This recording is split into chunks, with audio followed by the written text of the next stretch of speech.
আমি আমি সামনে বড় কাজ করতে চাই, তো বড় কাজ করতে হলে নিজেকে আস্তে আস্তে তৈরি করতে হবে।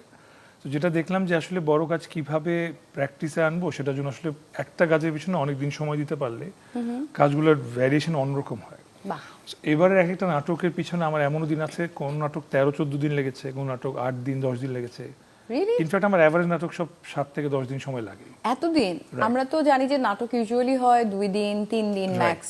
রাইট, সো আমার এবার সবগুলো নাটক এরকম 8 থেকে 10 দিন সময় লেগেছে, যেই কারণে রোজার একটু কোরবানি ঈদ আসলে বেশি দিন সময় থাকে না। না তাহলে 7 দিন 8 দিন এর তো ওয়েব সিরিজের জন্য টাইম দেওয়া হয়, এবং Right. মুভি কিন্তু আরো 10 মানে 15 1 মাস 2 মাস এক মাস দিলে মুভি হয়ে যায় ইনফ্যাক্ট।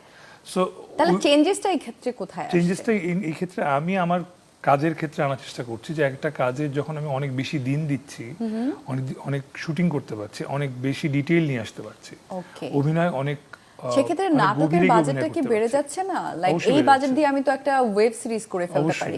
অবশ্যই বেড়ে যাচ্ছেন, সেই দিক থেকে আবার একটু বড়াই করে বলতেই পারি আমার নাটকের বাজেট সবচেয়ে বেশি। বাহ Just kidding.